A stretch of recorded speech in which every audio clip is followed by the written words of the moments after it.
Hello and welcome, ladies and gentlemen, boys and girls, to another episode of Cheapskate Gaming. Now, in this episode we bring you another free PlayStation Plus game from July 2015.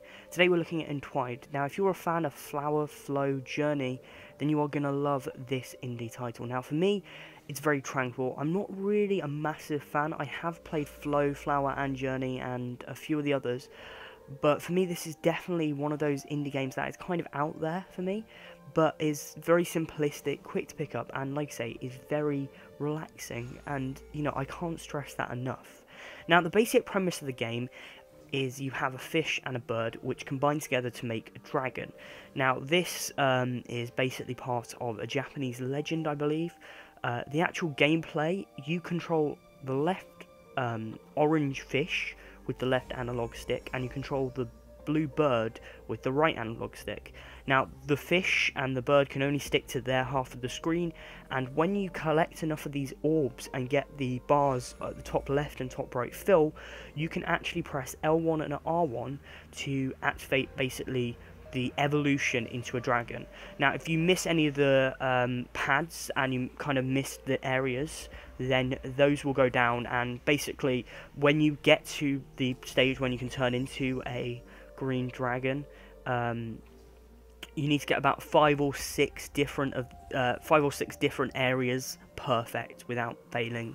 But it's quite kind to you when you fail, though. Like, it doesn't just put you straight down to zero. It takes a little bit off those bars, and if you are already evolving, it basically puts you down a stage. So if you complete 5 without failing, you can still get the 6th one afterwards, as long as you're quick and, you know, don't mess up anymore. Now, for me, I really do like this game, but like I say, it is very simplistic and can get repetitive, I suppose. It's not something you're going to be putting a lot of hours into, but realistically, each level only takes about 5 to 10 minutes to do first time. Some of the later levels definitely take a lot longer because they take a little bit more practice. As you can see, as the level progresses, some of the jumps and kind of movements get a lot harder, and the platforms are rotating at the same time.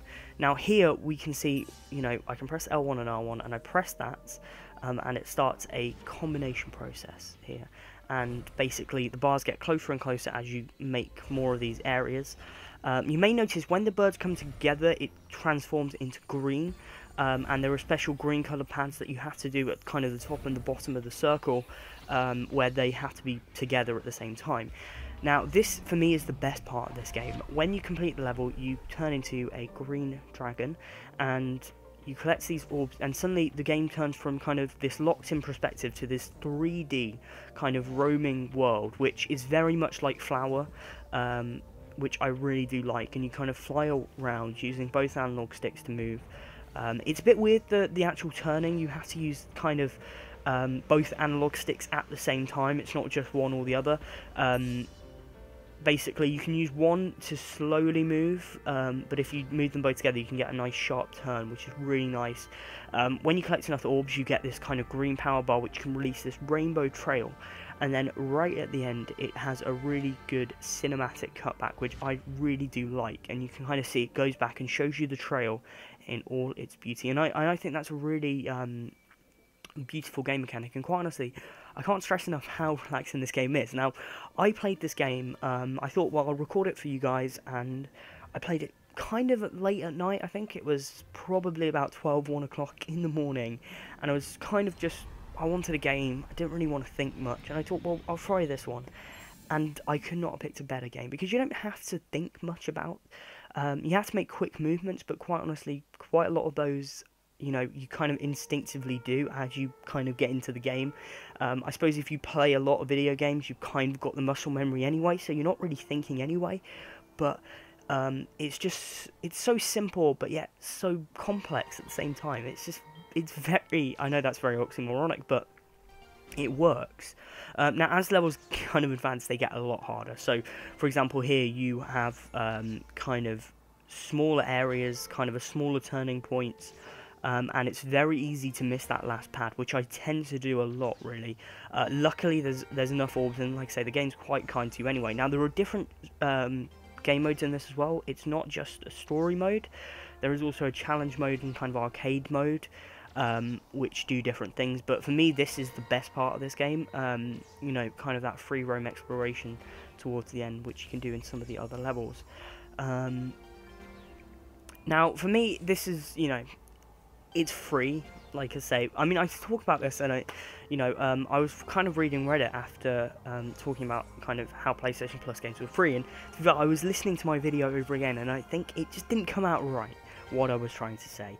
And, you know, I think I was confusing myself, let alone you guys, because I was saying, you know, PlayStation Plus games are free. Well, they're not, but they are free, but, you know, if you're going to pay for them anyway. Essentially, what I want to say is, you know, you have to pay for PlayStation Plus and Xbox Live anyway, if you're going to be playing online. So realistically, that subscription for me has always been there. I'm an old Xbox 360 gamer, and therefore I've always had to pay for Xbox Live Gold. So for me, the subscription fee is kind of old hat. I'm very used to it.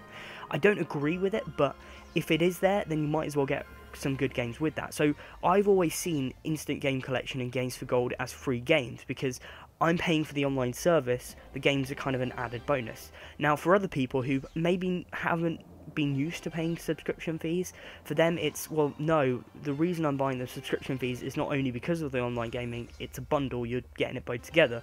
That being said, they could take away the Instant Game Collection at any point. They probably won't, but technically they could. And Games for Gold as well, that's, you know, they're temporary features that I think they're doing to entice people to just carry on with the online services. But at the end of the day, the main reason you buy the PlayStation Plus and the Xbox Live is so you can play online, not so that you get free games. Now, for me, added bonus, and you get to try a lot of games that you possibly wouldn't play. Now, for me, Entwined is definitely one of those games that I would never pay for myself. I really wouldn't. But actually, after playing it, I've really enjoyed it, and, you know, it's made me think about trying some of their other games, and, you know, trying other similar games, like Journey, for example, which has just come out on PlayStation 4. I'm definitely going to give that a go, because I think that's, you know, it's a really peaceful game, and quite honestly, you know, the art style is amazing. Now, at the end of the day, I say this is story mode, there isn't a story to it, you know. I don't understand why you're trying to make a green dragon and kind of, you know, combine these two animals together, but it's there. Now, luckily, I do know that, you know, it has to do with Japanese legend. I kind of understand the origins by kind of my own general knowledge. I'm really sad, and I understand Pokemon, and one of the reasons that Magikarp evolves into Gyarados is because in a Japanese legend, I think a fish jumps into a waterfall and gets caught by a bird, and they transform in the waterfall to a dragon, and that's kind of the origin story for Gyarados in Pokemon, and I think that's the similar kind of origin in this. I mean, I'm not 100% sure, but I suppose the whole point of the Entwined is it's two animals coming together for one.